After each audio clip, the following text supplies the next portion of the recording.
This is the voice of the Report of the Week, signing on. Hello, ladies and gentlemen, and everyone listening. This is VORW International, the voice of the Report of the Week, going out your way this Thursday, the 21st of November 2019, the year being. Thank you for tuning in to today's broadcast. I wish you good reception conditions. Today's show, of course, as always, is going out a wide variety of means. It's going out to you online via YouTube, SoundCloud, iTunes, Spotify, Stitcher, Google Play, iHeartRadio, Pocket Casts, many, many more platforms as well. We're going out on the shortwave to North America on 7780 kilohertz and to Europe on 6020 kilohertz. So no matter how you're listening, when you're listening, or where you're listening from, I wish you good reception conditions. Hope you enjoy this broadcast. I wanted to give a little bit of an update as to how I'm doing. Like I said, I'll keep this one brief. Compared to last week, things are pretty much the same. I think things have stabilized a bit, but I largely expected that. It's one of those things. Look, this stuff takes time. And that's all that there is to it. It takes time. So, it'll be as long as it is, but no substantial updates otherwise. I mean, I'm moving around more, trying to, take some little walks here and there, but nothing incredible. Sometimes it frustrates me, because, I want to move around faster. I want to just be able to go and pick something up and not have to worry about it, but sometimes I'll forget and then I'll do something and then, there's that sharp pain once again, but it's just something I'll get used to, and, again, in time, it'll get better. It was one hell of a fall. That's all that there is to it. Your thoughts on the show, of course, are welcome. VORWINFO@gmail.com. Today's program is going to feature a mailbag show. We're going to get to a lot of your miscellaneous correspondence, lots of wonderful emails to get to. And again, the address for correspondence, we'd love to hear from you, VORWINFO@gmail.com. Just to get this out of the way bright and early, please consider supporting this broadcast, help keep it going. A donation via PayPal to VORWINFO@gmail.com would do a world of good, and if you'd prefer not to use PayPal, you could also support the show via Patreon at patreon.com/The Report of the Week. The show costs a lot of money to do. Help keep it going if you can. So that's where it comes down to. Short, sweet, to the point, but please, just because I rushed it, don't let that undermine its importance, because it's very important. But anyway, back to the show. So I wanted to make a few quick changes to the broadcast today. Just in regards to the order of it, because sometimes we have an idea. We have an idea how we think the show is going to be, how we think it's going to go out, what exactly we want. But then, kind of, it could even be last minute. That's okay. You want to change it, you say, well, I don't really know how I feel about this. I don't really know how this will work out, if it's something that I really want to do this way, etc., etc. So that's why I'm changing the order of this show. Originally, I was going to start things off with like a lengthy discussion / rant about COPPA, the Children's Online Privacy Protection Act. But then I decided I don't want to make that the focal point of the show. I'm still going to talk about it, but I think it's better for everyone if it's kind of put more toward the end, because we hear a lot about it, and when you're talking about things like this, you have to be careful about what you're saying. Sometimes people say, look, you can say whatever you want. There's some truth to that, but that doesn't mean that there won't be repercussions for your actions. Whether there should or shouldn't be, that's another story, but doesn't mean that you're safe. Even though you can say what you want, doesn't mean that, no one can do anything to you in that case. So you got to be very careful, especially when, the whole thing is about that they're going after creators, and it'll get very bad, in my opinion. So when you are a target, even if you shouldn't be, you have no reason to be, you gotta tread lightly. So anyway, I'm not going to make a big stink about it, and I'm not going to, that was my original plan, but that's not going to happen. I changed that. So it'll be later on in the show, but that's something that I'll be talking about. Otherwise, today's broadcast is an open lines show. We've got some good correspondence jotted down here. And if you have any feedback, it's always welcome. Send me an email, VORWINFO@gmail.com. That's VORWINFO@gmail.com. But we've got a lot of good listener letters, lots of good pieces of feedback here, and I just want to get to them. So we'll do that, and then we'll get over to the segment about the privacy and the kids. And I just, trust me, I don't think that it's about the kids. I don't think it ever was, but that's my personal thoughts. But anyway, let's go into the correspondence right now, just the random stuff. So we've got an email coming in from Tommy, who says, I listened to the podcast via Spotify, but I've never heard any of the music. I listened to the update broadcast, and you had said you had a song to play, but it sounded as if it was cut. Is the music cut on Spotify uploads? I remember a long time ago when I first listened on SoundCloud, the music was included. So thank you very much for your question, Tommy. Yeah, unfortunately for the online shows, there's no music anymore. The show used to be a balance of music and talk, where I would be discussing things and I would play some music, give a few shout-outs, and I would talk some more. And that was a lot of fun to do, but unfortunately, as with many things, many good things, copyright gets in the way, and you kind of get a slap on the wrist and you say, don't do that anymore. So I can't have the music shows online anymore. I can't do it the way that it used to be done. The good news, of course, is that with Shortwave, I'm still able to do that. I'm still able to do the music on Shortwave. So I do that every week. No one really, cares, but I still do it. And it also goes out on TuneIn. That's why I promote the TuneIn stream so often every Thursday, because it's literally the only chance people have to hear any music at this point.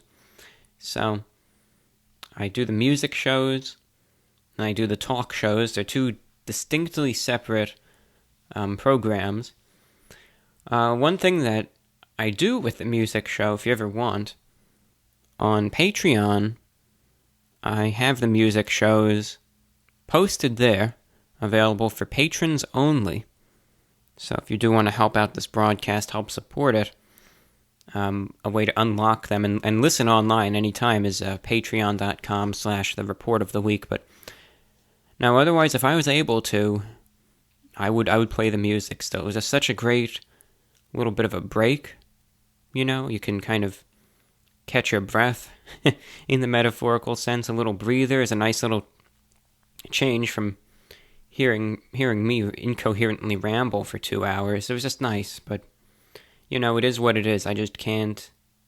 It's not worth it when you think of all the fines, you name it. It's just not. You know how it is. So I miss it, but nothing I can do. I just have to shrug my shoulders. I say, look, there's nothing that I can do about it, and that's the end of that. But thank you for your question once again. And again, if anyone has any questions, any comments, pieces of feedback, send in an email, VORWINFO@gmail.com. We've got an email coming in from Hans in Belgium. Concerning a subject, I hear a lot of talk about the generational gap and the OK Boomer meme.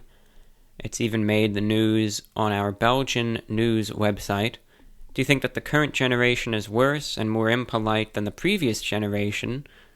Is it a natural thing for a younger generation to go through a collective punk phase and stand up to the older generation? What is your view on it? And also, what is it like to talk into a microphone for extended periods of time? Do you feel relaxed after it? Does it feel like lifting a weight off your back? I would be done talking in 5 minutes, but you're able to keep the monologue fresh and engaging for a long time. So thank you, Hans, in Belgium. Number 1, the OK Boomer meme. OK Boomer is one of those interesting things. I wouldn't say that this generation is any worse or any more impolite than the previous generation. I think everyone is equally bad, in a way. Because that's just the way that it's always been. Everyone complains about the generation, about other generations. That's how it's always been. So, it goes both ways. Older generations complain about the younger generations complain about the older generations. That's how it's always been, I think, since the beginning of humanity, anyway. And I think it's just human nature. So there's nothing new about that. Sometimes I'm sure it feels like it, but there's nothing new. Perhaps just more widespread means to express one's discontent, but that's it. So the whole OK Boomer thing is just people who are upset with the baby boomer generation, and they feel, that they just don't like the attitudes, the mindsets, they feel that they were screwed over, and it's, that's their way of expressing their displeasure. Now, the one thing, look, people can say what they want to say, and that's all that there is to it. This is just a new means of expressing feelings that have been there from the beginning. It's not like all of a sudden relations just went down the tube. They are exactly where they always have been. It's just, again, a different means of saying it. Now, one thing that I think people need to understand is that we can kind of get caught up in an echo chamber if people are thinking about baby boomers, and you'll get caught up in this echo chamber where it's only bad things to say about them. And I'm sure the same thing exists with boomers, where there might be groups where they have nothing good to say about younger generations either. But as a result, things can get very stereotypical very fast. And then you'll start having this ideology that every last boomer is an evil, piece of trash, to say it in a non-profane manner, and that they're all terrible people and that they deserve no respect, whatever.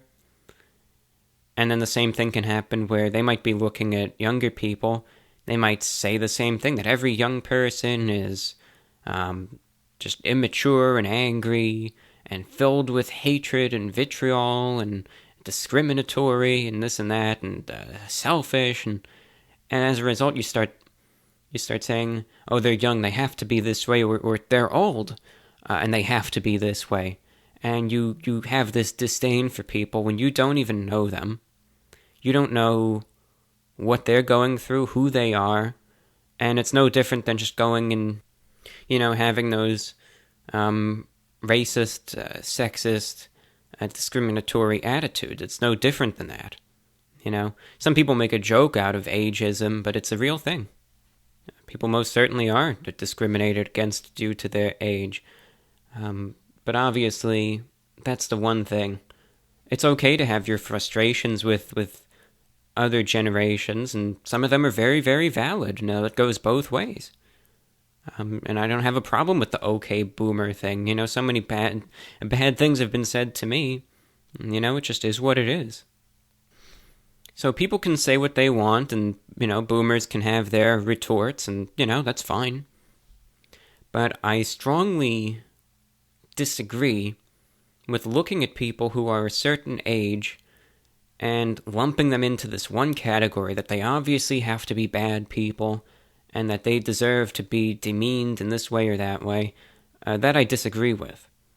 Are there baby boomers who are some of the most disgusting, evil, insufferable people imaginable? Absolutely. Are there members of the silent generation that are just as bad? Yeah.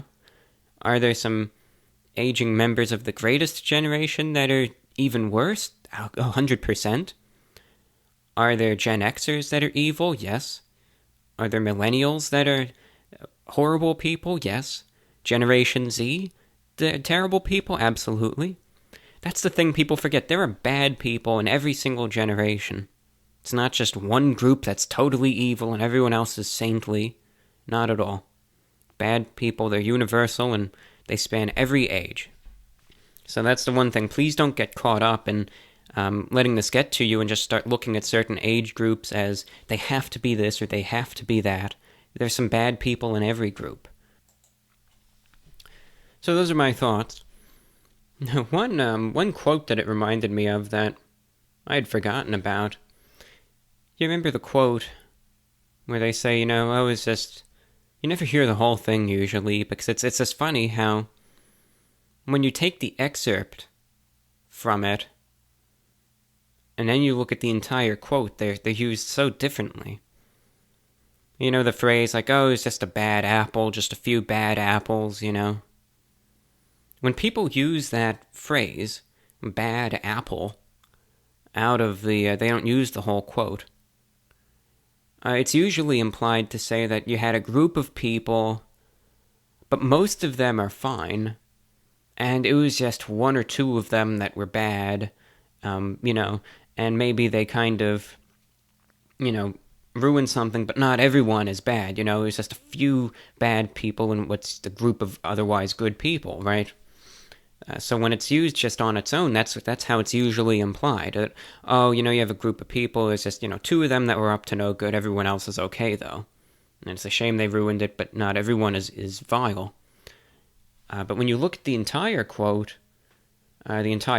is, one bad apple spoils the barrel, which implies that all it takes is one bad person to use their influence to corrupt everyone else and transform what would otherwise be good people into bad as well.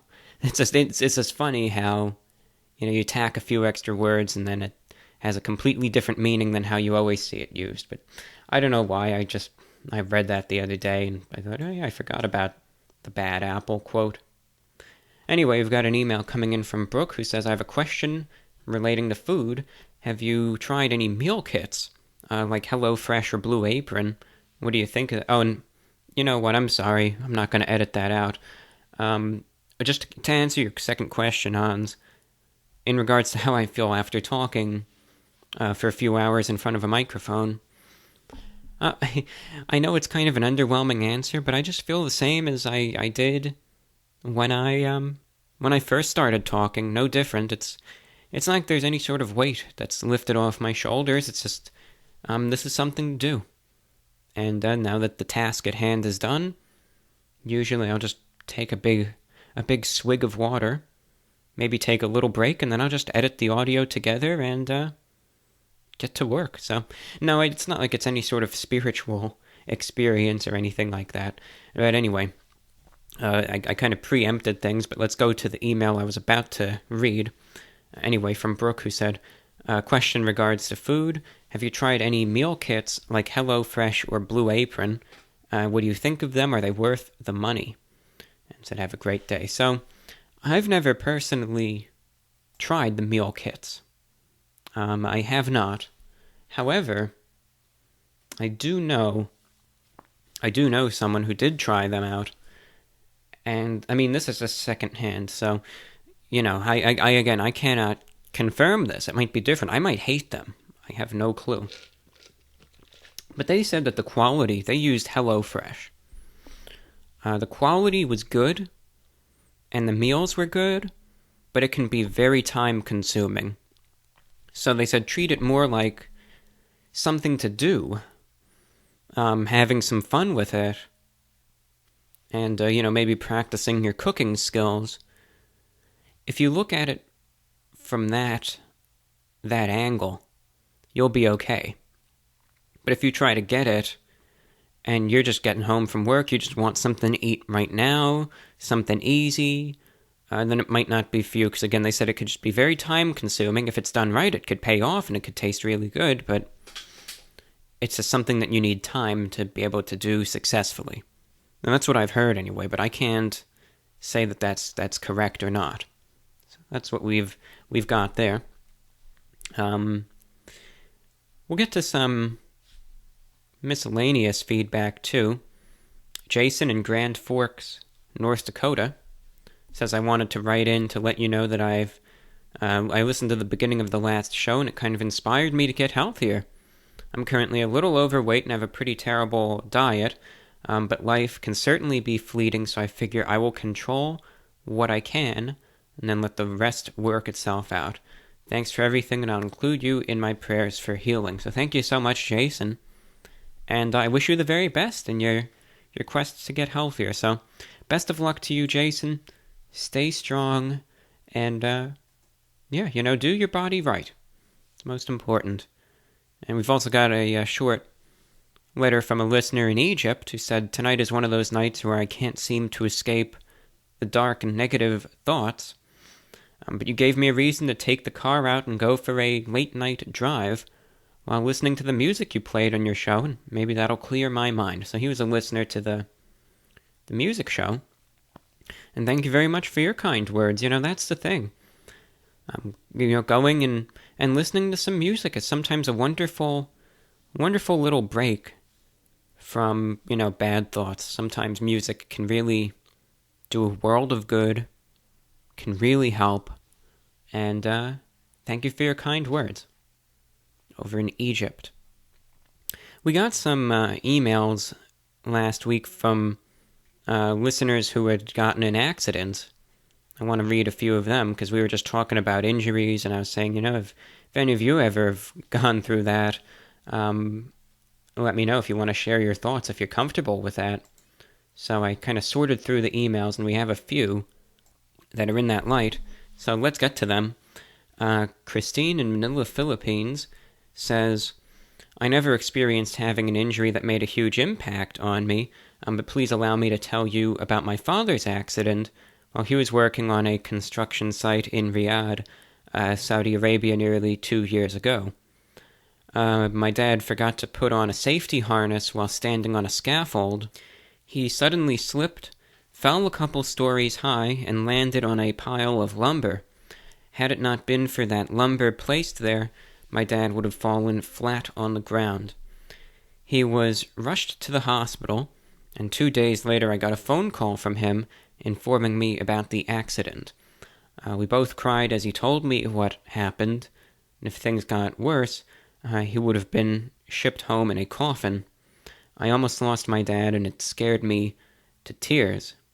He received a lot of bruises on his limbs and back, and his spine had gotten a bit bent, but it healed quickly. After a few weeks of physical therapy, he was able to move again, although rather slowly. He continued to work in Riyadh after the accident, but I know for sure that he learned his lessons to always put safety above all else, and to cherish his time with me and my brother, even if we're miles apart. Nowadays he calls us more often than he did before the accident. So that was from Christine in Manila, Philippines, in regards to just an experience that her dad had. And that's really scary, but it sounds, he realized I have to be safer. Life is really precious, and I want to savor and value my time. So I'm glad he's doing much better. We've got an email from Tiffany in St. Louis, Missouri. She says, this injury is from a long while ago, but it affected my whole entire life. When I was 14 years old, I loved going to shows of my favorite local bands with my friends. When crowd surfing was the thing to do, and I was young and fearless, I ended up being dropped on my head and being knocked unconscious. I woke up in the arms of a large bouncer. My mom came to pick my friends and I up, but I didn't tell her what happened, seeing as I still wanted to go to shows in the future. I'm sure I had a concussion, and I'm very lucky I woke up the next day. About a year later, my mom found me unconscious in the closet with wet pants. At the time, she thought I tried to commit suicide, but it turns out I was diagnosed with temporal lobe epilepsy that was most likely due to the trauma from the fall. I had to fess up to the doctors and my mom about the fall for a proper diagnosis. I have 2 types of seizures, grand mal and absent seizures. They are controlled at the moment, but they've affected my whole life, including my memory, that is pretty bad due to medications and the seizures themselves. Your timing for the question about injuries is pretty great, considering November is Epilepsy Awareness Month. So thank you, Tiffany in St. Louis, for writing in and checking in. And sorry to hear about that. And I think it goes to show, falls are just, they can be very scary, and that's one thing that I have to just keep an eye on. The repercussions sometimes aren't immediate. Sometimes they are, but sometimes what's, the neurological issues that can be resulting, they can take time to emerge. So glad you got that checked out at least. And going over to Gabby in Maryland, in regards to your prompt, I actually experienced an accident this week. On Tuesday morning, I was driving to work. My car hydroplaned and I hit the car in front of me. It had been storming all night, and as it was very early, it was very dark and I couldn't see the road. It wasn't raining anymore, but I just didn't realize how wet the road was. But anyway, I couldn't slow down and my brakes locked up, so I couldn't turn and I just smashed into the car in front of me. Luckily, no other cars were involved. Neither of us were seriously injured, but the front of my car was smashed and is likely totaled. I have a cut on my forehead and I'm extremely sore, but otherwise uninjured, and I feel very lucky that I wasn't hurt more than I was, and that the man I hit was also okay. All the paramedics and police involved were very understanding of the circumstance, and I opted not to go to the hospital, as I know the symptoms of a concussion, and I figured I could monitor my condition on my own. But I do have a terrible headache and soreness that I know won't go away for a while. So that was from Gabby in Maryland. Automobile accidents, too, can be scary, though at least, cars nowadays, of course, still dangerous, but at least I think they're a lot safer than what they used to be. And you have, like, the crumple zones, where, if there is an impact like that, just using the physics, it'll try and take as much of that pressure, that force, so it doesn't go into you, but rather into those areas instead. Bad for the car, but certainly good for you. Also going over to Brad in Florida, says I used to live in Florida. So he says, one day I was up power washing the roof when I fell off the ladder onto concrete and dislocated my shoulder. They took me to the hospital where they gave me something that made me feel really, really good and popped it back in. It felt so good when I got home. I climbed back up there and finished the job. In hindsight, that was probably not a good idea, but I survived. Thanks for your show. So thank you, Brad. They must have given you something really strong there. But yeah, not the wisest thing, but at least you didn't fall back down after that, and you made it. You made it in one piece. You got the job done. But what's done is done, and you're still here, which is great. Mark in Vancouver Island, Canada, now to some... He had some miscellaneous feedback and also a little bit of a story there. He says, number one, do you think, with the huge increase of shortwave radio sales from eBay, Amazon, etc., that maybe the interest in shortwave will bring about more signals? As of late, I've been looking at numbers from Texun, XH data, etc., and it's mind-blowing. So that's the first thing he has. I don't think so. I know it's pessimistic for me to say, but the problem is that, there always are new programs. There won't be any new stations, I don't think, because the costs of building a radio station are so astronomically expensive, I just can't see that happening. I mean, like, if I had $1 billion, I would build a station just for the heck of it. But anything else I would not invest a dime in, because it's a waste of money. And instead it's best to just purchase the airtime and go from there. Because the thing is that regardless of the sales, there is no way to tell how many of those radios are actually in use at any given moment. Like, let's say you saw the sales for, the Texun PL660, which is the radio that I use. That's my go-to. And I mean, let's just say, for instance, I'm just making a random number up. Let's just say that in the last year, 100,000 got sold. Let's just make that number up. Out of that 100,000, there is no way to say, all right, how many of them are being used? How many of them did, someone get and just not like, and they're just sitting in the corner? How many are being saved for an emergency? How many of them do people only listen to AM, FM radio on? How many do people actually use for shortwave? How frequently? So on. There's no way to know. So you just can't tell, where they're actually going or what their usage is. But I mean, there are new programs that are good, that are fun to listen to, that people do put on the airwaves. There's one show that came about this last year called This Is a Music Show, that he plays some eclectic vinyl records on the airwaves, and that's fun. A lot of people like that. There's a new classical music show that's also on the air.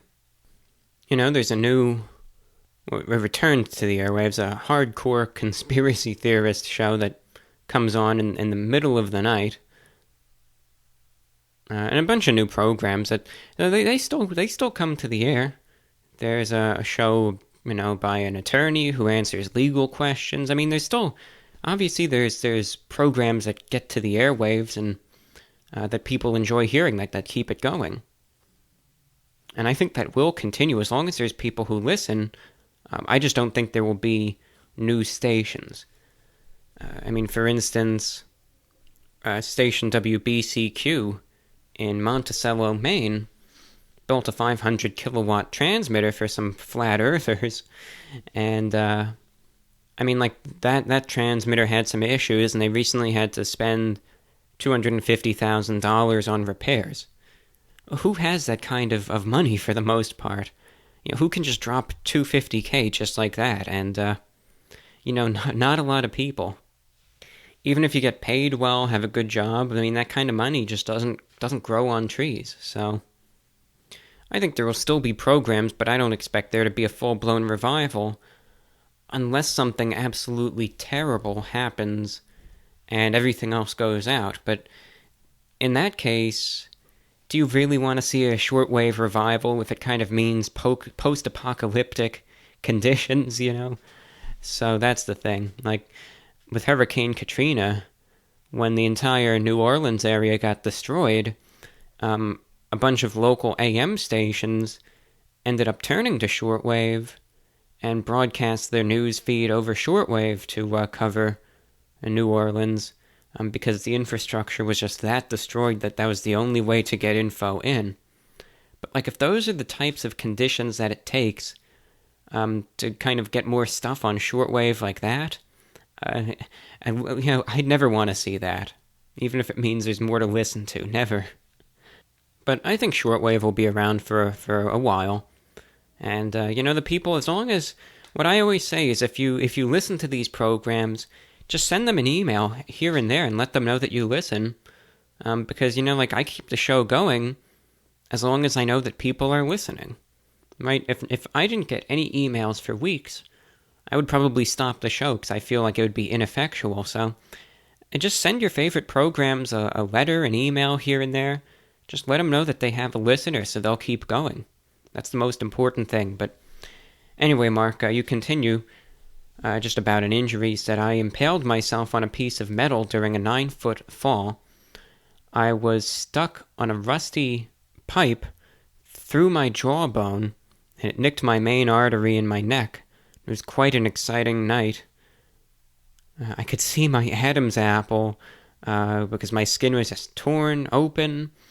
I put a t-shirt around my head to hold my neck skin and called an ambulance. Once I jumped up in the ambulance, the guy said, "That's a bad bump on your forehead." I said, "It's my neck," undid the t-shirt, and the poor fellow dry heaved when he saw my neck. So, I know what you're going through in real life. That's from Mark. Absolutely, the falls are just really bad, and had I had landed on something, I don't even want to think about it. It just could have been really bad. So thank you for your question, Mark, and your story as well. Tiffany in Canada is checking in. Says, "I just listened to your podcast on the updates of your injuries, and I wish you a speedy recovery. And I also watched your YouTube update, and while it was upsetting to see the hospital pictures, you look like you're doing better now. Your reflections on perspective after the accident really hit home. I'm glad you gained something positive from the fall. I recently came back from what I had originally intended to be an extended stay in Hong Kong, and I didn't realize just how I took peace for granted. It wasn't even something that remotely crossed my mind when I lived in Toronto prior to my move, but now I'm back in Canada and I have a new appreciation for tranquility and civility." Yeah, Hong Kong, I just feel really bad, the people over there, they're standing up for their freedom. More power to them. They're fighting for what they believe in, and it's just really sad to see what's going on over there, and I just hope it doesn't get any worse, when you had the recent shootings there, the threats to, use the live ammunition. You kind of ask yourself, what's going to be next? What's going to happen next? How farther is it going to go? And you just don't know. Iran is another situation going on right now. You're having all these massive protests going on everywhere. Iran is a real scary one when you think about it, because Iran is a nation with, a massive population, 80 million individuals, possibly more. So it's huge. And recently there are all these protests going on. They're called the Iranian fuel protests, because the economy over there isn't doing good. The living situations could be better. People are getting fed up. It's they're getting to the end of the line. They're getting really upset at how things are. And recently the government there announced a massive price hike for fuel, saying that the price is going to increase over 200%. And I think this was the straw that broke the camel's back. People they're through with it. So people are protesting about the increase in fuel prices, economic hardships, and they're also just fed up with President Hassan Rouhani and Supreme Leader Ali Khamenei, and just general opposition to the Islamic Republic. So they just want to see regime change. They want to see the corruption gone. They want there to be economic, social stability. So they're fed up. They took to the streets in Iran, tens of thousands of people, and that's when it got bad. You started seeing footage right away from the security forces just killing people right there, cold-blooded, for protesting. And then a huge information blackout imposed across the entire country. All internet shut off.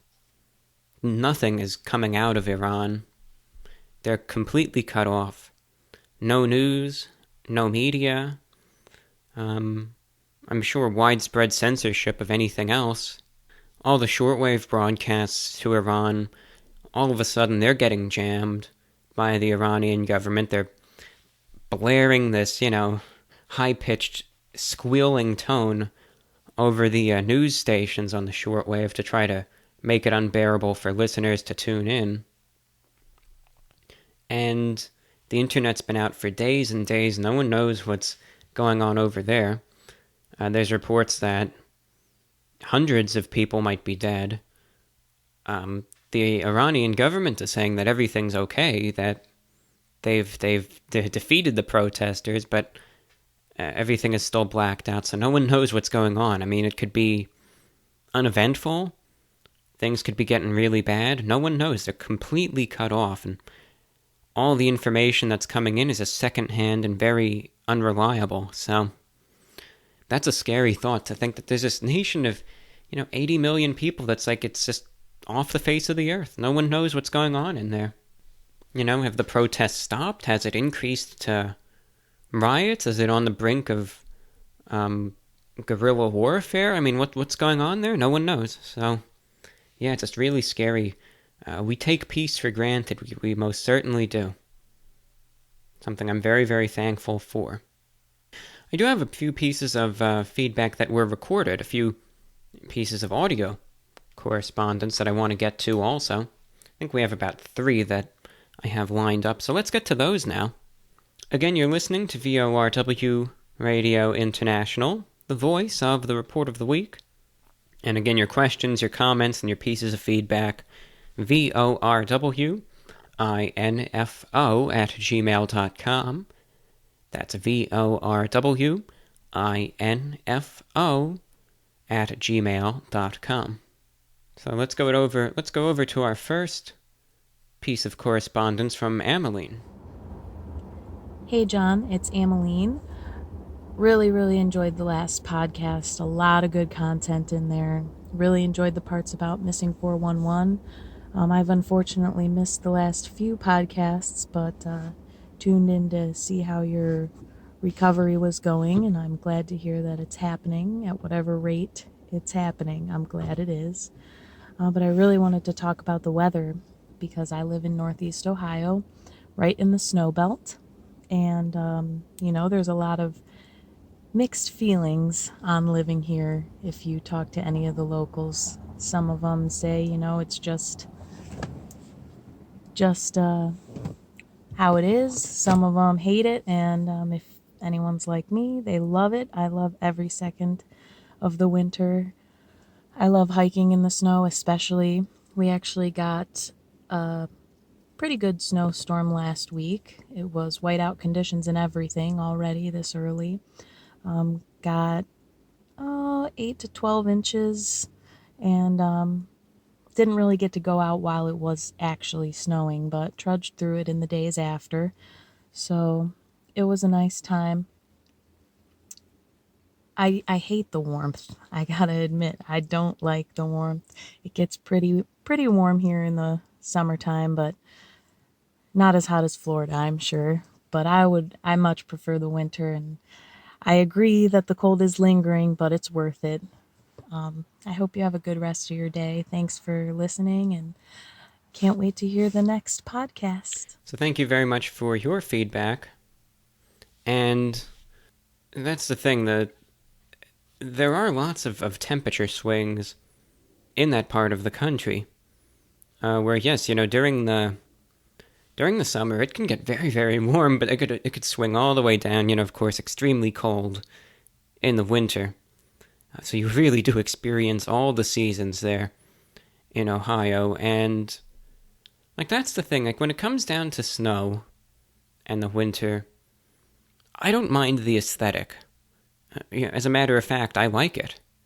I think snow can be really, really pretty. It could be a sight to see as it's falling down, as it's coming down. Even the trees without the leaves, they're kind of, like skeletons almost. You see them with all the branches sticking out. I mean, that's cool. Even the extra darkness, I don't mind. If it weren't for just the sensitivity to cold that I have, I wouldn't mind the winter at all. If I wasn't so sensitive to cold, it wouldn't bother me. I'd be happy. I would go outside. I think my feelings toward the season would be nowhere near as harsh as they are. That's the thing. It's just the cold always does me in. But otherwise, in terms of the aesthetic, I don't mind it at all. Yeah, it doesn't bother me. Yeah, like I said, the snow can be very, very pretty. It's just that cold, it just gets to me every time. It most certainly does. Let's go over to Dan in Germany with a few thoughts as well. Hello, John, and all VORW listeners. This is Dan from Nuremberg in Germany checking in. And I also have a story concerning the injuries and death topic which I want to share. So basically, I like to repair and restore old tube radios in my spare time, so it's kind of a hobby of mine. And one day I wanted to measure something on a radio. I think it was voltage or anything, it doesn't matter right now anyways.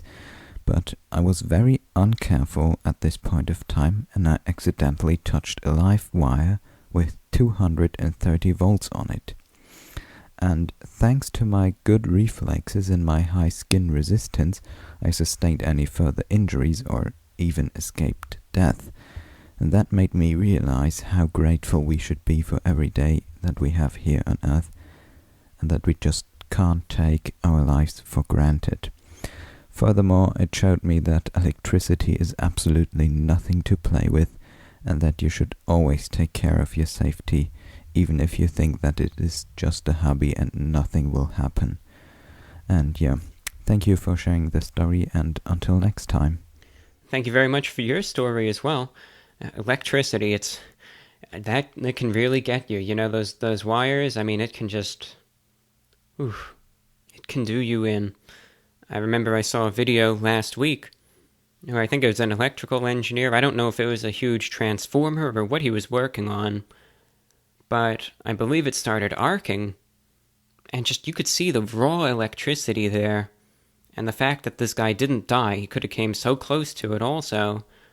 It just goes to show it's such a powerful force that even though we use it, if it's done, if things go wrong, it could be just like that. It's over.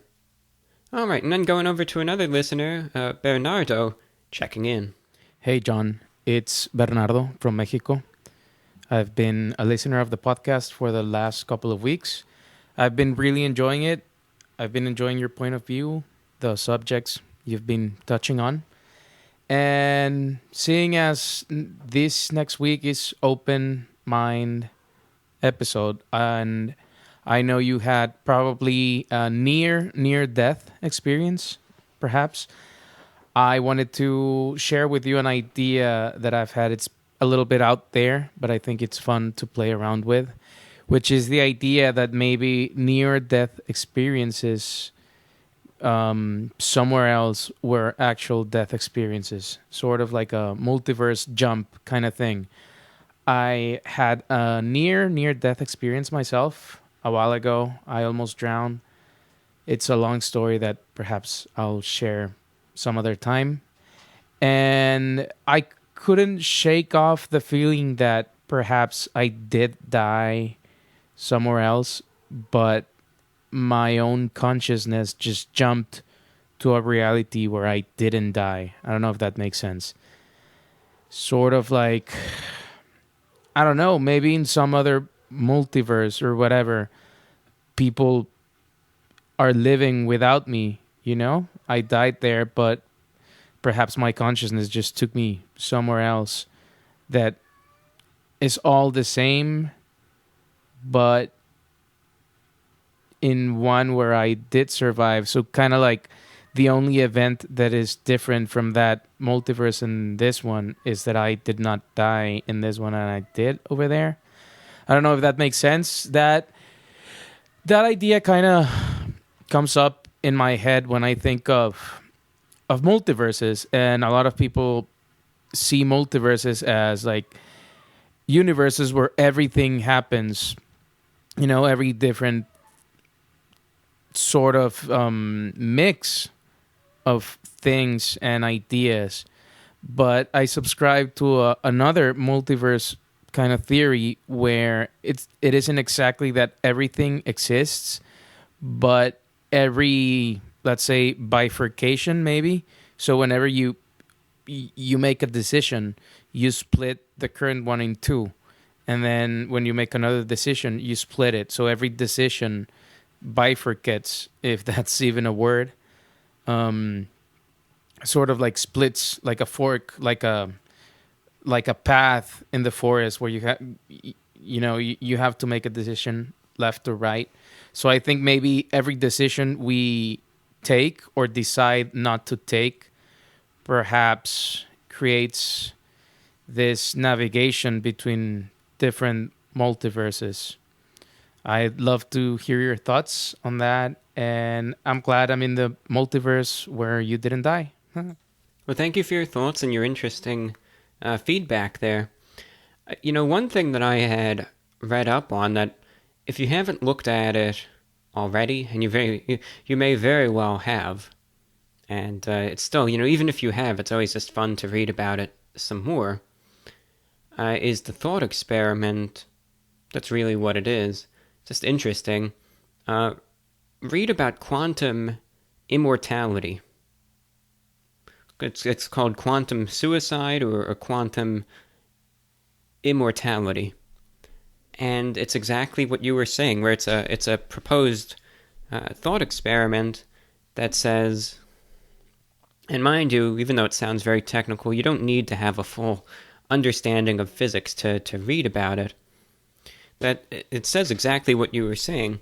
So let's say you're supposed to die, then in one universe you do, but then just because of, I guess it was called quantum uncertainty, or even if there's the slimmest chance that you don't, then it forks out and then, you never die.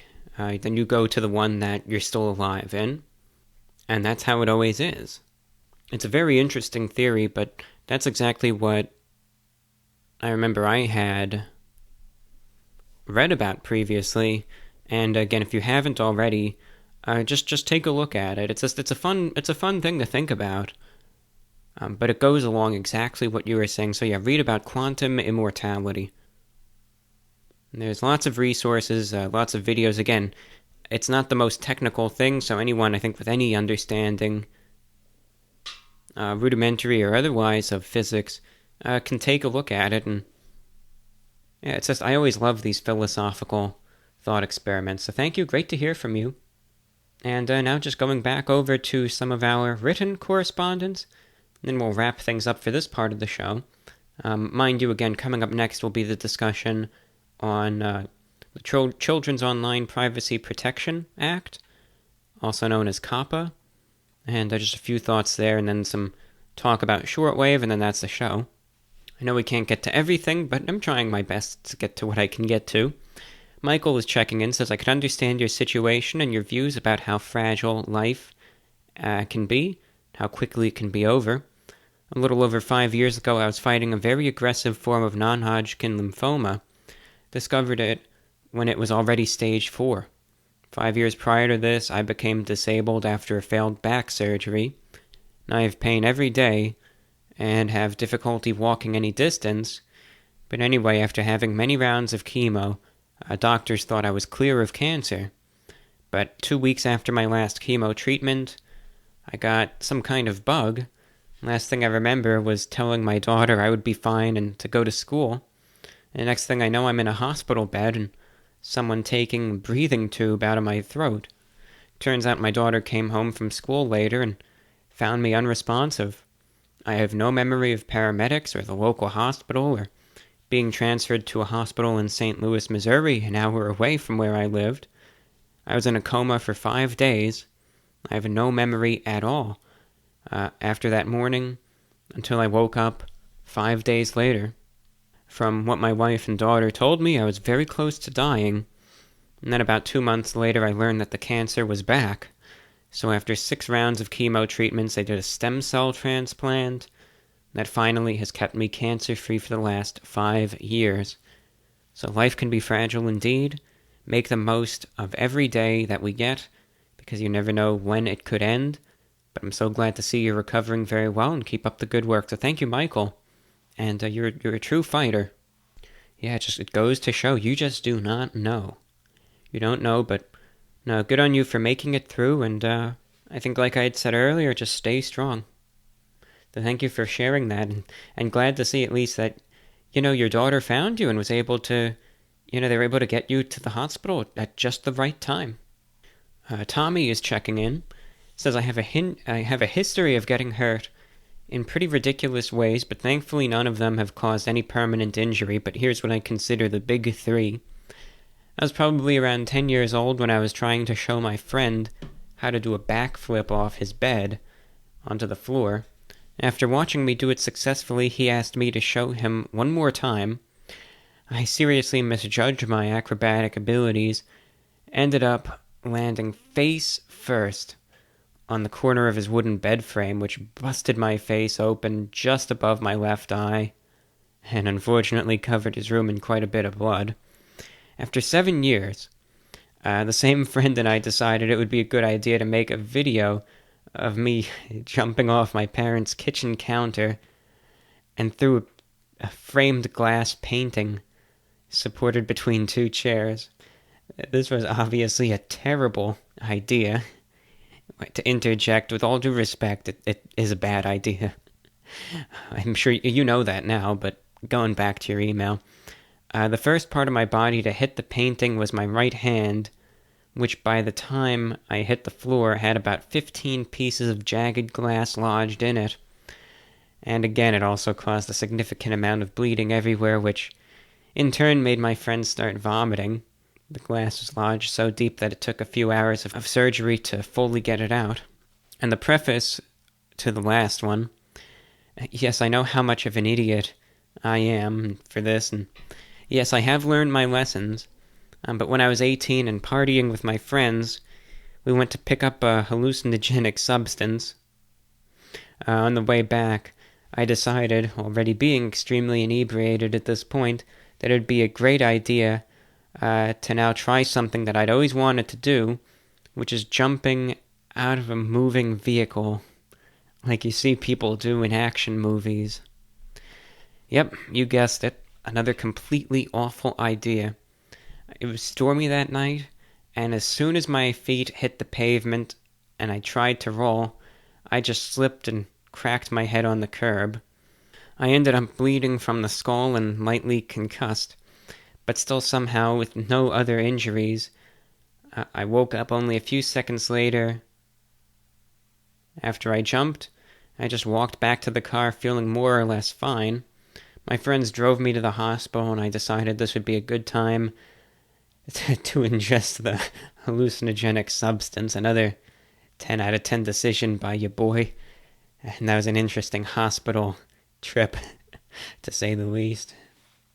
Yeah, I mean, look, you've owned up to it, and I'm not going to sit here and tell you how ridiculous that was, but, I mean, because you already know, and I'm sure you've been told that so many times.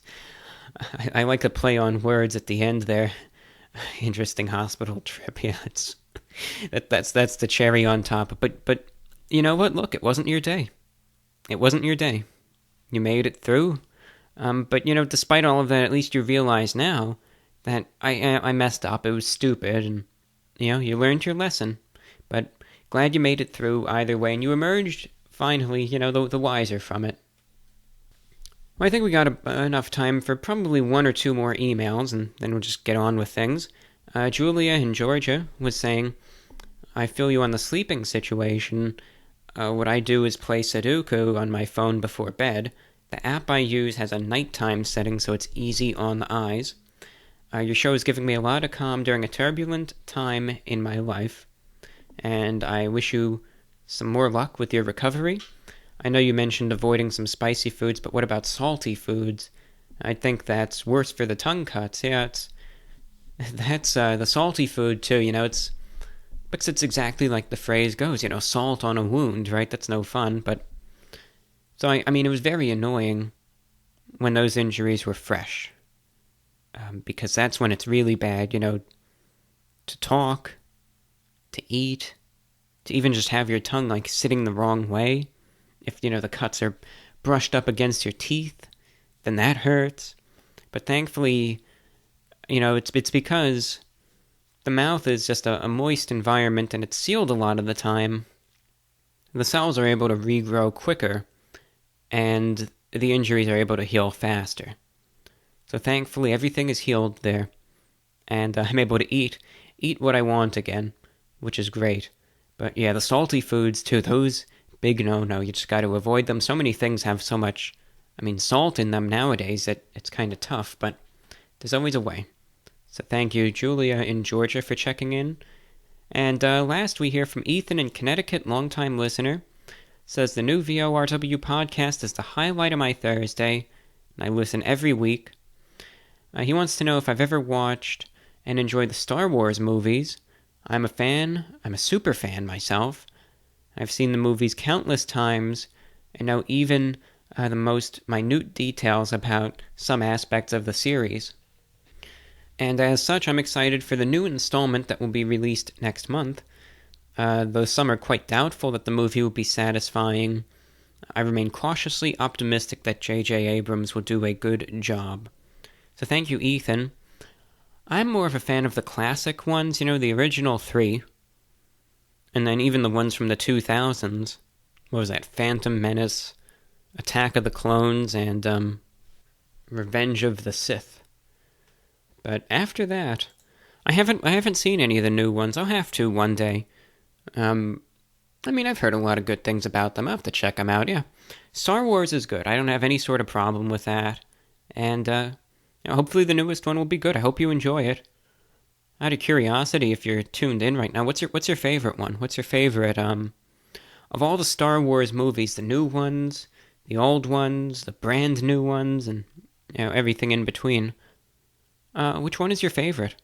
Out of curiosity, so if you want to answer that, let me know. Anyone who's a Star Wars fan, if you want, join in. And, what's your favorite Star Wars movie? Out of curiosity. VORWINFO@gmail.com. And, next week the show will just be about whatever it is. I like doing these free-form ones, so the show will just be about whatever it is, and that's completely fine. So, your thoughts are always welcome. VORWINFO@gmail.com.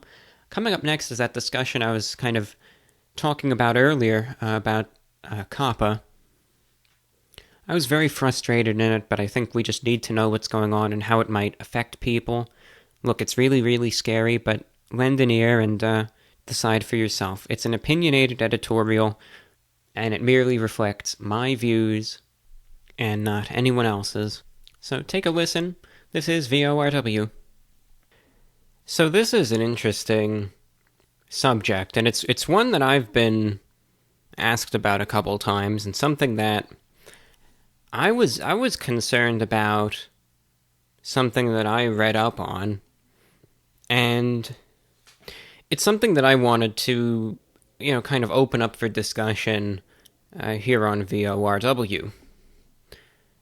And it's something that's been enacted immediately on YouTube that is impacting every last person that creates content on YouTube. And granted, while not everyone obviously makes content on YouTube, I think a lot of us at least, of course this would impact me hugely, but I think at the very least many of us have perhaps had aspirations for maybe making something. Maybe you'll make something just for fun, not seriously, or someone who is. But obviously it's a lot of people.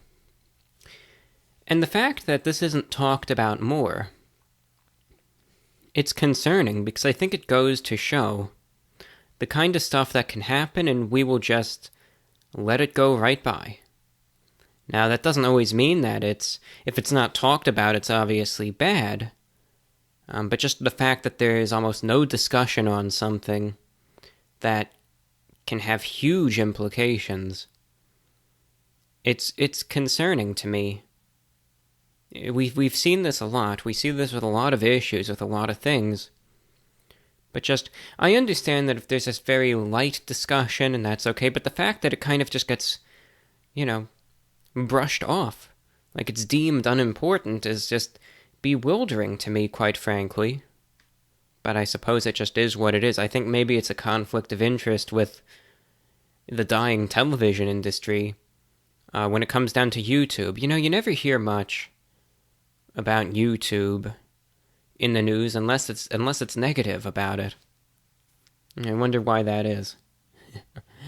But it is what it is. Obviously TV is in trouble.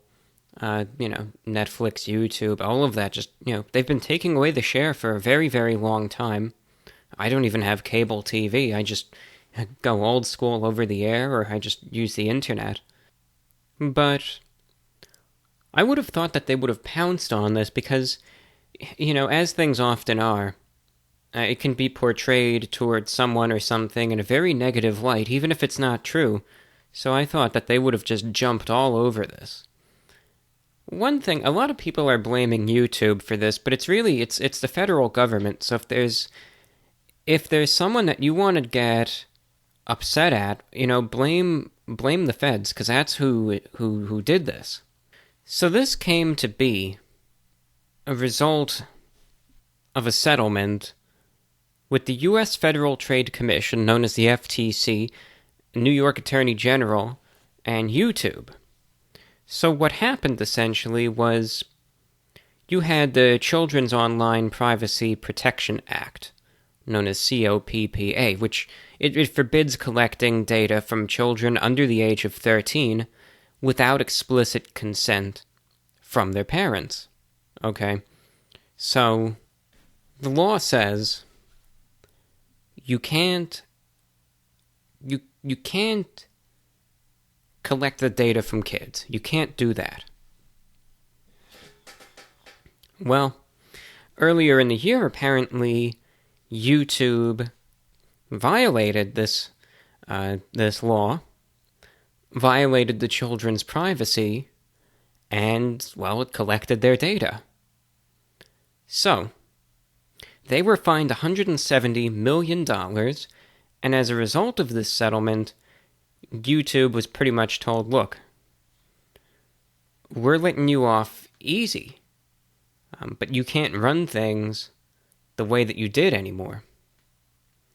So as a result, every channel on YouTube is now legally required to comply with the Children's Online Privacy Protection Act. And the biggest change is that you need to tell the YouTube algorithm if your videos are made for kids or if they aren't. And you're given 3 options. The best way to do it is if you go to your channel settings. It's like if you create one form of content or another. You can say, yes, set this channel as made for kids. I always upload content that's made for kids. Or you can say, no, set this channel as not made for kids. I never upload content that's made for kids. Or you can say, I want to review this setting for every video. Now you might say, well, that sounds easy enough, right? Just, all right. I maybe I make some kind of kid-friendly content, make some videos for kids. Sometimes I don't. So, all right, maybe I'll just set it, for each video. The ones that are, that I do for the kids, I'll set for that. And the ones that I don't, all right, Right, that's no problem. They make it easy, and everything's good, and I'll be able to continue on the channel as usual, get the content out, and that's right. That's fine, right? Well, not so fast. Because you might say, okay, if YouTube was forced by the feds not to, collect data on kids anymore, wouldn't there be a little more to it, perhaps, than just saying that it's made for kids or isn't made for kids? Absolutely. Here's the thing. If you set your content as made for kids, kiss your channel goodbye. You are dead. It's over. It's gone. If you want to kill your channel in the quickest way possible, make a video for kids and mark it as made for kids, and it's dead. It is it is the epitome of dead in the water. Quicker than even the time they put one of my videos in restricted mode, which I still will never know why that happened. quicker than anything that's ever been demonetized, taken off the algorithm, you name it. And this is just the way that it is. I'm not even trying to call anyone out. This is literally just what happens. Starting in January, they will limit the data we collect on made-for-kids content to comply with the law. This is from YouTube. They say, this means we will start disabling certain features like comments, notifications, and others. More importantly, we will not serve personalized ads on kids' content as required by the Children's Online Privacy Protection Act. Not serving personalized ads on kids' content may result in a decrease in revenue for some creators who mark their content as made for kids. We recognize that this won't be easy for some creators, but these are important steps to ensure compliance with the law and other applicable laws. Also, if you set a video or live stream as made for kids, again, no personal advertising, no comments, no channel branding watermark, no donate button, no cards or end screens, no live chat donations, no notifications, no playback in the video mini player, no super chat, you cannot save it to a playlist, and likewise, you cannot have any channel memberships, and no merchandise will be available either. And if you set your channel as made for kids, you will not have any of those features on any video ever. And also, there's no community tab, no notification bell, no memberships, no playlists, no YouTube stories, and also, of course, no memberships. Whew. I hope you know what I was trying to get to when I said your video is going to be dead. You know, it's like saying you mark it as being made for kids, then guess what? You will be able to upload the video to YouTube, and that's about it. Don't ever expect anyone to find it, or watch it, or be able to help you out in any way, shape, or form, because that's just not going to happen. Now, granted, as they say, that'll be able to prevent them from taking the data for kids anymore, but at the same time, it's going out directly and I think punishing the content creators as well. Now, here's the thing that I want to know, and then we're going to get into a little more discussion. I think that YouTube did overstep their bounds, and they did the wrong thing by collecting the data for kids. But at the same time, I really sincerely wonder if the federal government is intentionally targeting YouTube here. Because if they went after YouTube like this, then I want to see them do the exact same things to every other major social media site as well. Because you damn well know that they'd be doing the exact same data mining on the kids as well. So if they're willing to go after YouTube like this, then I want to see them, if they haven't already, go after all the other sites too. And you might say, why, that's going to ruin the internet. But otherwise, it's a massive display of hypocrisy. So, let's wait and see what happens. But either way, it sounds like it's a terribly confusing situation, and just a mess as well. I really feel bad, for content creators who were just, and I'm not talking about the people who try and cater to sick pedophiles, because that stuff is real. That stuff, it's disgusting. I don't even want to talk about it, but that stuff runs rampant. And it sickens me, honestly, just even thinking about it. Number one, if you ever see any of that type of stuff, anything that, you even have a bad feeling about, make an anonymous report, because you might be saving lives. I've been watching a lot of news broadcasts that have just been saying, look, this stuff, even though sometimes you hear about it and they make it sound like it's just conspiracy theorist nonsense, this stuff can really happen. There's lots and lots of bad people out there. Just do what you can to protect the kids. Don't overstep your own bounds, but If you see something, say something. That goes for a lot of things. But either way, of course, there's a lot of bad people out there that try and take advantage of kids. And that applies to many, many platforms online in the real world. Of course, YouTube being one of them. And sometimes, you'll have these content creators that do this shady stuff. But I'm talking about the content creators, right, who are sincere individuals, and maybe they're, educators, maybe they're a family, they like making stuff for kids, they make legitimate children's videos, children's music, you name it, right? What bothers me is, how are they going to be impacted by this? Like, are all their channels now going to be completely and totally dead? That's a shame, because YouTube, even though some people try and say that it's not a real job, a lot of work can go into it. So I just hope things get worked out for them. I hope that, just they're able to find a way to get around it. I would imagine YouTube Kids is impacted by this also, because I think a lot of parents might just put the kids on regular YouTube. And, fingers crossed that, look, something gets worked out here, but it just sounds like it can be a really messy situation either way. But here's the thing, right? This is one other thing that's gotten a lot of people worried. Number one, what exactly is content that's made for kids?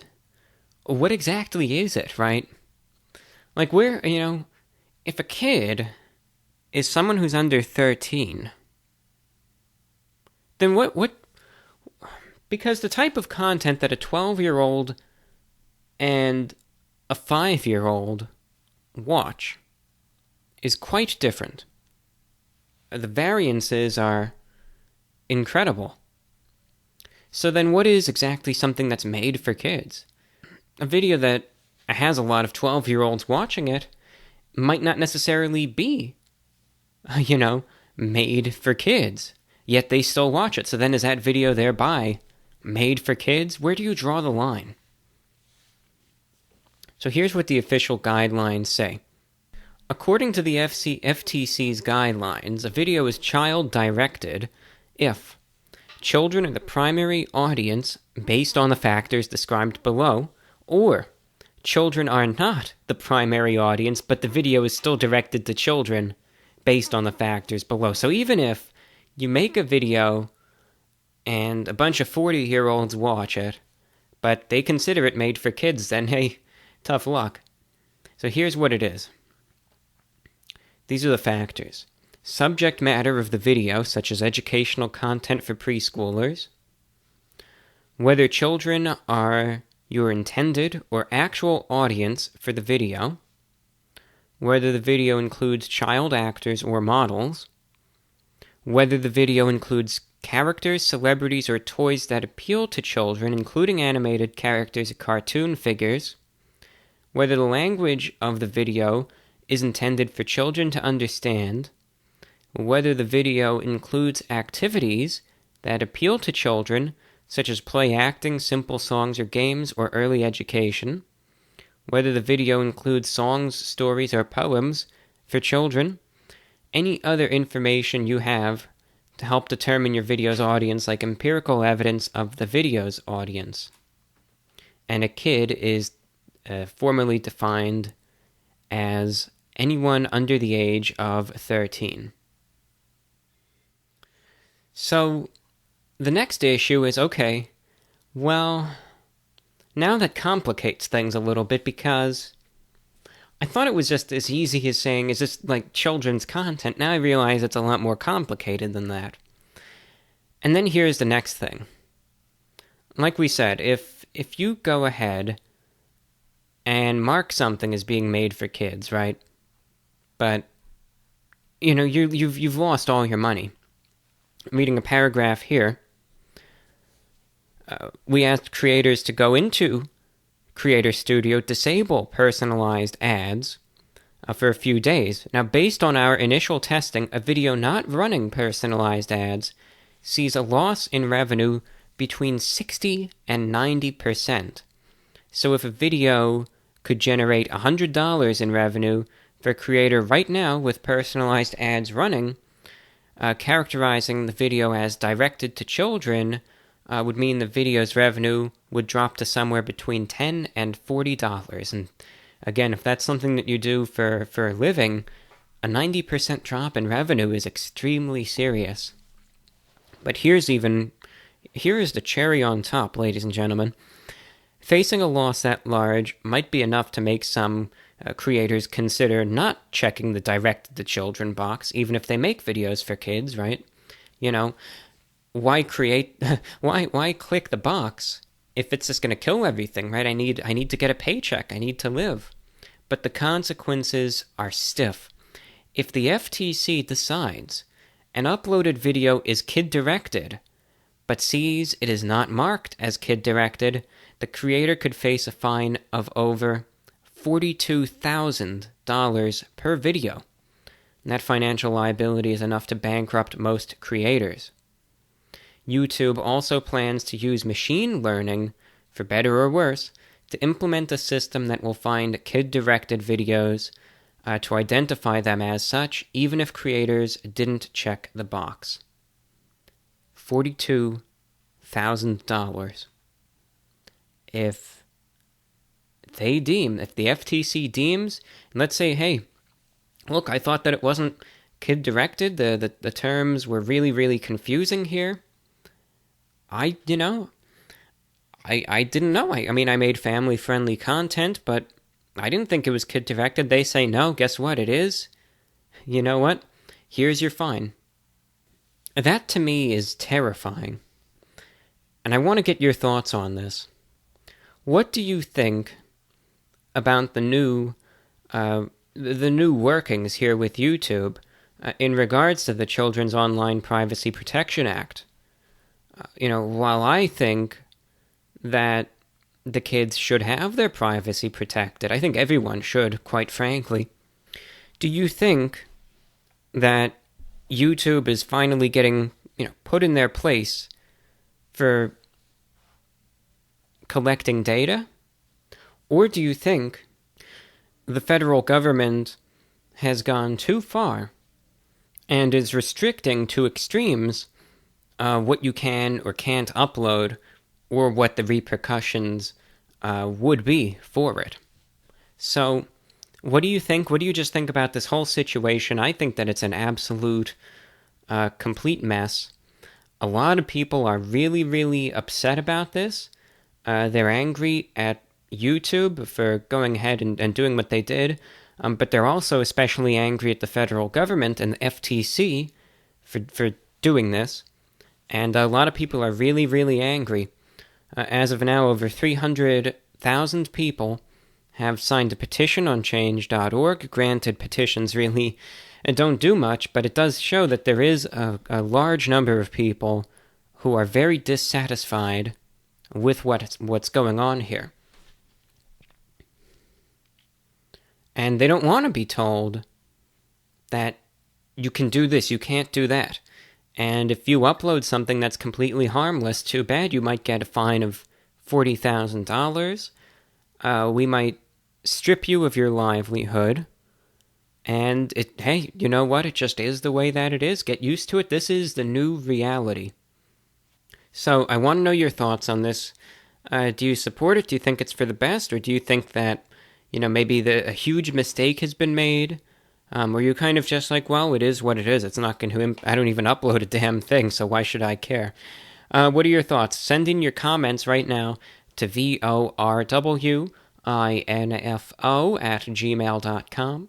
That's VORWINFO@gmail.com.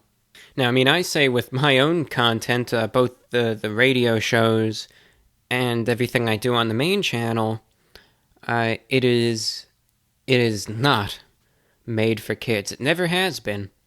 I even remember in 2014, in a talk that I gave, I was saying, look, I don't make this for kids. I try to make it for a little bit of an older audience, for people perhaps, who are obviously not kids.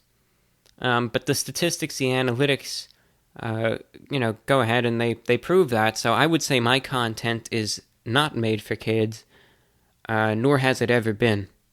I try to keep things family friendly. I try not to make any sort of anything too degenerate and anything too offensive or anything. But that does not mean it is made for kids. I wanted to talk about this a bit because it's very concerning to me. And usually I don't get this fired up over stuff, but it's very, very bothersome to me. I just wanted to go ahead and just read some more excerpts from an article from The Verge, and whether you agree with them or not, it's a good article, It's called YouTube's New Kids Content System Has Creators Scrambling. The government can sue them for thousands of dollars, and it's written by Markina Kelly and Julia Alexander. So those are your authors. Let's just go through some of this. On Tuesday afternoon, YouTube formally announced its plan to have creators label any videos of theirs that may appeal to children, right? And, it goes on to say everything that's going to happen, right? And it's left some creators clueless as to whether they're subject to new rules. Reached by The Verge, Google confirmed that this new system was the result of a landmark $170 million settlement YouTube reached with the Federal Trade Commission in September for allegedly violating children's privacy. Largest fine collected under the Children's Online Privacy Protection Act, which forbids, again, collecting data from children under the age of 13. In this case, the ruling means YouTube can't employ its powerful ad targeting system on anyone who might be under the age of 13, a dire problem for a platform with so many young users. The new system is already sending creators reeling over what is considered kids' content and what could happen if they unintentionally mislabel videos. Some of YouTube's most popular categories fall into a gray area for the policy, including gaming videos, family vlogging, and toy reviews. Creators are being held directly responsible by the FTC. Dan Erdley, who reviews collectible toys on his channel, Pixel Dan, told The Verge on Wednesday, "So if the FTC decides that we are indeed targeting children, we'll be fined, and that is frightening." It's especially scary because the verbiage of kid-directed versus kid-attractive isn't very clear. It's hard to know if we're in violation or not. Now, children's advocacy groups, on the other hand, like Common Sense, feel that the rules don't go far enough, and that placing most of the burden on creators rather than YouTube itself won't do enough to protect kids online. However, the rules are entirely consistent with what YouTube is required to do under this settlement order. And they felt that the settlement order fell short for kids and families and all the protections that they need. So you can see that it's a really, really, really tricky situation. It's extremely confusing. I'm trying to explain it as best I can here and just what will impact perhaps you or me. But again, don't go waving the pitchforks at YouTube exclusively here, because it's not like they're saying, let's do this. Again, it's the federal government that's going ahead and kind of forcing them to do this, for better or for worse. That's for you to decide. I want to give a personal opinion here. I think it's a very messy situation. I think the kids they need to be protected. Again, I think all of our privacy should be protected. It never will be and never is. We're being spied on, even if they say we never are. That's just the way that it is. Now, continuing, in theory, YouTube has always been subject to the Children's Online Privacy Protection Act, but these restrictions have taken on new urgency in the wake of the recent settlement with the FTC.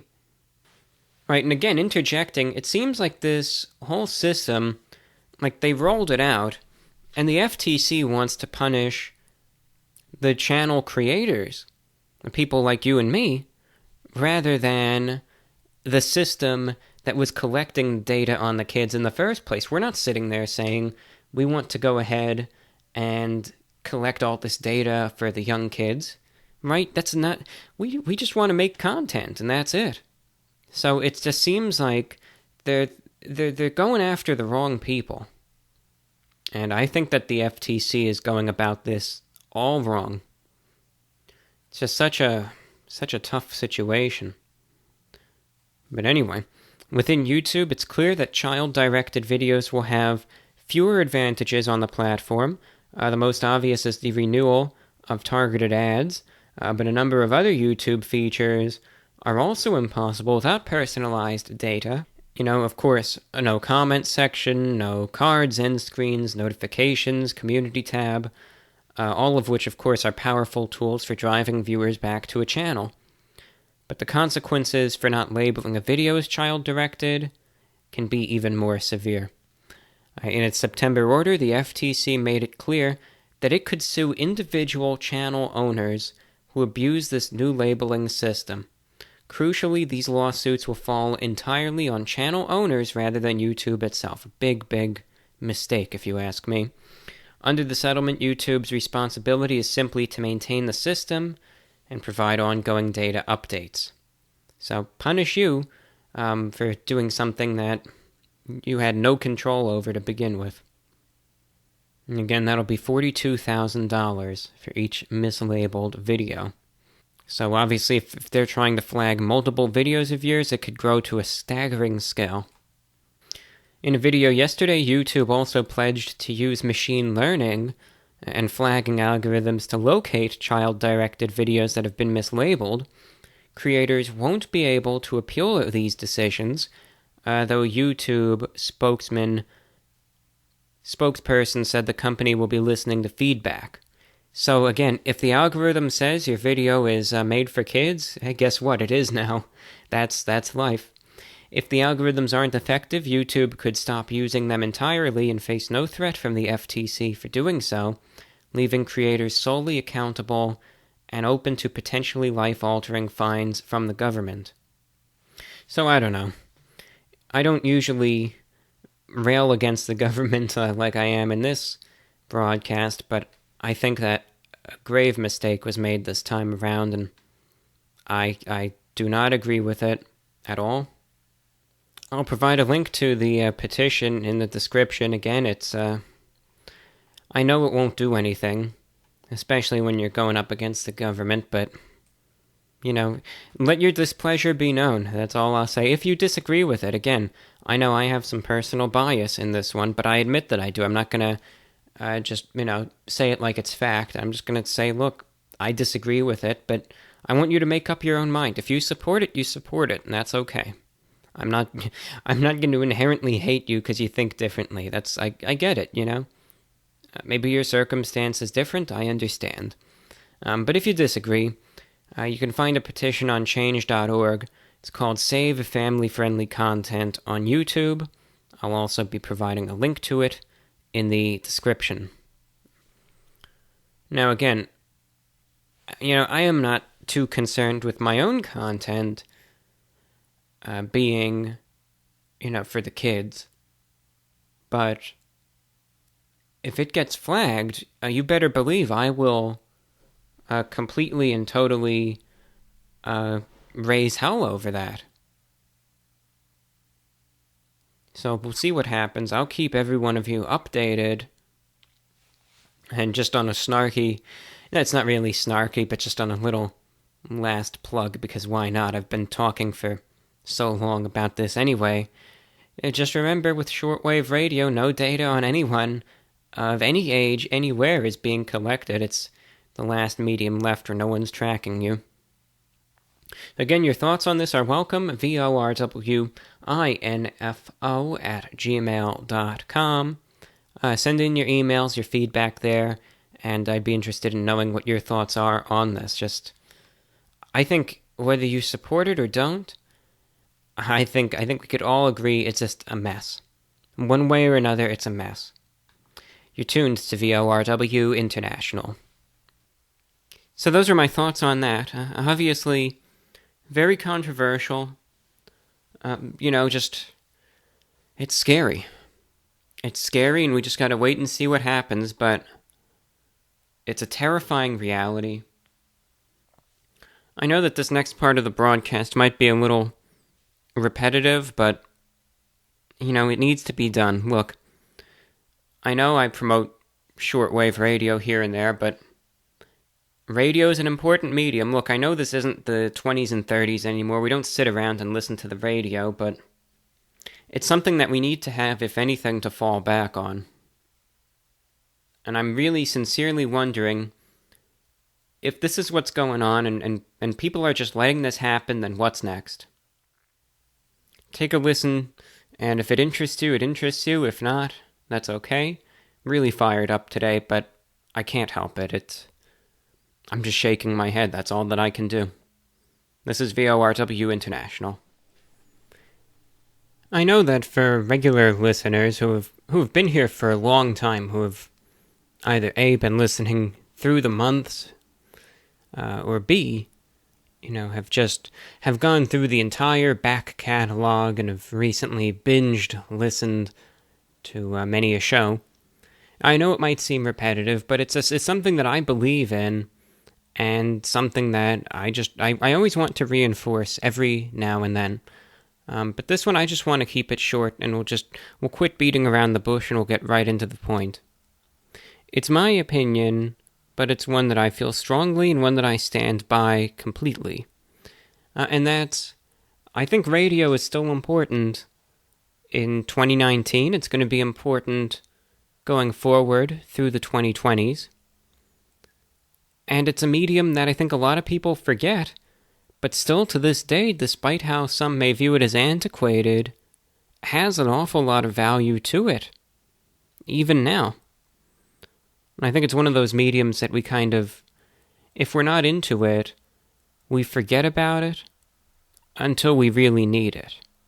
But even in the meantime, there's a lot more to it than just using it for emergencies. And we know what AM and FM radio are. One thing, of course, that I dedicate a lot of time to, and that I just try to let the world know exists, is shortwave radio. And shortwave radio, the best analogy that I like to use, is think of it this way. It's similar to AM radio, but the signals travel really, really, really far. So, on FM radio, you can hear a station in your local area. On AM radio, you might, if you're lucky, be able to hear a station, maybe, might end up being 50, 100 miles away. But on shortwave, you can hear a station that's 10,000 miles away. And of course, going back to the days before the internet, right, it makes sense why shortwave was used. It was a way to literally connect with the rest of the world and listen to broadcasts from other countries, stay in touch with things, because the information was instantaneous, and it was able to cross those boundaries. It was able to get from one point to the next instantly, traveling thousands and thousands of miles. And the signals are able to travel so far just thanks to the atmosphere. It's like reflecting light off of a mirror. The signal's able to bounce off of it, reflect back to Earth, and if the frequency is right, then the signal is able to reach far, far away, and it's able to cover a huge area too. So obviously back in the old days, right, shortwave was very heavily used, but it's still used to this day and age. There's still hundreds of stations and many listeners, and obviously if there wasn't something that the medium had to offer, who would bother anymore? One of the biggest uses shortwave radio has at this point in time is reaching listeners when everything else is cut off. Because let's just go and look at North Korea, for instance. No internet. Government highly restricts television, written publications. FM radio, forget about it, and AM radio is pretty bad too. How do people get free information over there? Through shortwave radio. Broadcasters such as the Voice of America, the BBC World Service, NHK Radio Japan, KBS World Radio from South Korea, many independent stations They all have transmitters hundreds if not thousands of miles away, and are able to beam the program for listeners in North Korea to hear crystal clear. Same thing goes to areas of the world that are war-torn right now, places like Syria, that are going through a really tough time and the infrastructure just isn't there. Right? People might not be able to listen to local stations or local media due to censorship or simply the lack of infrastructure, but when the program is coming in from a transmitter hundreds of miles away, people are still able to get that information with excellent quality at that. And, obviously listeners just in very remote, rural areas, such as people in the Amazon in Brazil. There's many, many stations that target listeners there because, quite simply, that's the only way to get information in. And one misconception I think a lot of people have about shortwave radio is that they think like it's this big, giant, clunky CB radio or this ham radio or something, but it's not. It's a portable radio, could be extremely small. It still comes with AM, FM, and you're just able to pick up shortwave with it, that's it. It's not like some giant box you have to carry around. It's a lot smaller, sleeker, and more portable than that.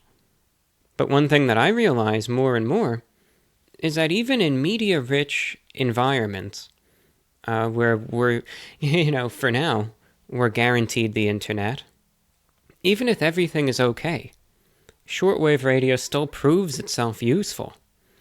Because even here in the United States, there's still lots of interesting programs that I can listen to on a daily basis that even if they're available online, I'm not motivated to seek them out on my own. But when you're just flipping through the radio and you kind of come across it out of the static, it's just a lot more enticing, and you just, if you know what I'm talking about, it's a lot more interesting to tune in. Because in today's media environment, domestic issues get focused on so massively, and it seems like the rest of the world kind of gets forgotten about, in a sense. And one reason why I enjoy shortwave radio is that there are still lots of stations that broadcast news and information that you just won't hear over here, plain and simple. Stations like Radio Romania International, All India Radio, The Voice of Turkey, Radio Prague, Radio Havana, Cuba, the news, information, and viewpoints that they provide on a daily basis that you can hear. It reminds you that there's more going on in the world than you think, and that all these places still exist. Also exposes you to just a lot of great cultural information, world music, just interesting programs that, again, I would not have stumbled across them otherwise. And of course, not everything is ethnic. There's lots of domestic broadcasters, too, that do provide interesting music shows, entertainment programs, political talk shows, lots of conspiracy theorist stuff, too, if you're ever interested in that. It's for you. Religious programming, you name it. What I'm trying to say is that this medium, though neglected by many, still has an awful lot to offer in 2019. And I'll just say this once. It can be a lot of fun, and really it can open your mind, give you a new perspective about a lot of things when everything is good.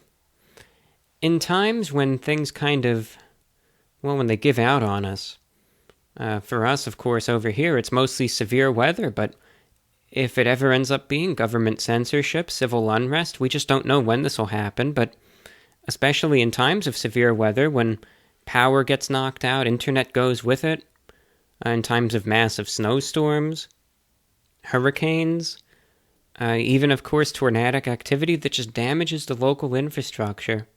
Radio is there for you. The radios that I'm about to suggest to you also come with AM/FM band, and I guarantee they outperform anything that you have right now. And if the infrastructure is completely down, I guarantee you will be able to know what's going on through shortwave radio. There's many news broadcasts there that you will be able to stay in touch with what's going on in the world. That's a guarantee. Information is a precious, precious thing. I think radio is one of those things that gets overlooked until people need one. just like with the power outages in California. Great way to stay in touch with things. Still know what's going on through local media, national, and international press. So, radio is just one of those things that's valuable, I think, and just when everything is going great, and especially in emergencies as well.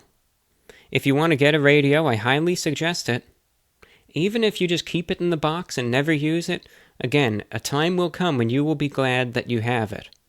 I guarantee, old-fashioned it may be, it's incredibly reliable, and it will be there for you when you need it most. That's a promise. And price-wise, they're inexpensive. I mean, considering all that it has to offer, you literally have the world right there.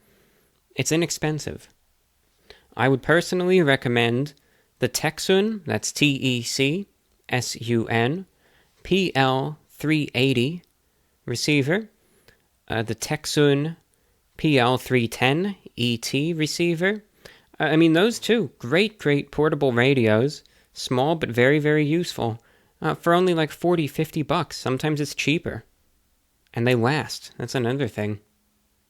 Little pricier radios, look up the Texun PL660, the Texun PL880, or the C-Crane Skywave receiver. That's C-Crane. And an inexpensive radio that, I mean, get it if you want. It's really cheap. You'll only be able to hear the real strong stations with this. So just, that's a disclaimer, but it's something. And trust me, something is better than nothing. It's the Retekess V115. That's Retekess V115. That's just $20 right there. A great resource to see all that's available and more is my Amazon store. I say that because it's a way that you can stay informed, you can get what, I feel that would be very useful, and at the same time it helps this show out too. It's a win-win.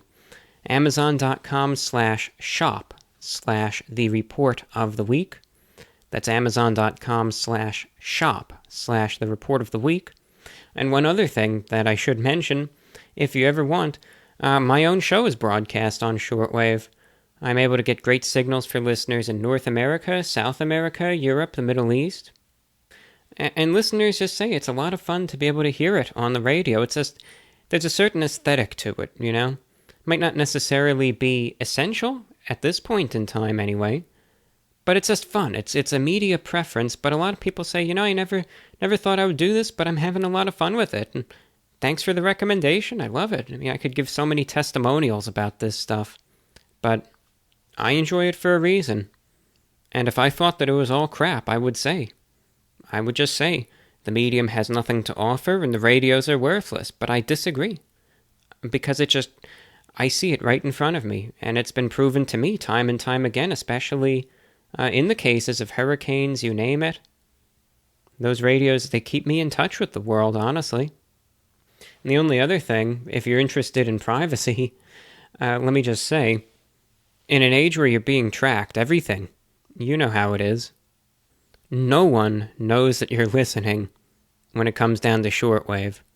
That's why I shout out the email so many times, but if you ever want to listen to programs, never be tracked by algorithms, you name it. A shortwave is the one medium that guarantees you complete and total anonymity. You could listen to anything you want, and unless someone else hears you within earshot, no one would ever know. So, hey, just one of the last mediums that, if not the last medium, that guarantees you some privacy as well. But if you're interested, make sure you check it out. Valuable in emergencies and during regular time as well. And on a final note, of course, if you're kind of thinking about shortwave, if you want more information on the medium, if you're kind of thinking, maybe I will. Maybe, can you give me a little more info on the radios? Can you give me the best frequencies and how I can hear your show, etc. And if you would just like all this info in writing, send me an email at vorwinfo@gmail.com. That's vorwinfo@gmail.com. I will help you out, and I will get you all the information that you need, all the links that you need. I will help you out. I can guarantee you that. So check it out, and hey, happy listening. And that's all that we have for today's broadcast. Thank you very much for listening into the show. I know I was a bit fired up earlier, but it's just an issue that I feel very strongly about, and that's it. But you could feel any way that you want to about it, and that's totally fine. So, and this is a broadcast where all are welcome. You can agree with what I discuss, you can disagree, and that's completely fine. You know, just because you think differently doesn't mean I have anything against you. You could be the world's biggest supporter of COPPA, but that doesn't inherently make you a bad person, you know? Not in the least. As far as I see it, we're all a community of listeners here, and that's what counts. So thank you very much for tuning in to today's program. And I know that there wasn't any set topic. I mean, to tell you the truth, I really enjoy what I've been doing with the shows lately. It's a lot of fun for me to not have a set topic, but to kind of have like a subset. You know, where in the last show, it was kind of like, talk about anything you want, but if you have any feelings in regards to injuries, etc., you know, then you can correspond about that, but you don't have to, right? Kind of like this show also, the thoughts on COPPA, but also Star Wars too. But otherwise, just talk about anything you want. So next week, it's just going to be similar. Discuss anything you want. Do you have any questions, any comments, pieces of feedback, anything? It's a lot of fun, and if you have any thoughts, they are most welcome. So if you have any questions in regards to any current events, YouTube, the paranormal, shortwave, radio stations, I mean anything, honestly. You want my views on anything, any just topic suggestions, points for discussion, articles you want to bring my way, anything, feel free to let me know. Contact address is always open, 24 hours a day, 7 days a week, VORWINFO@gmail.com. That's VORWINFO@gmail.com. I know that the show is a little late, and I apologize. Better late than never. There are just some issues trying to get this done.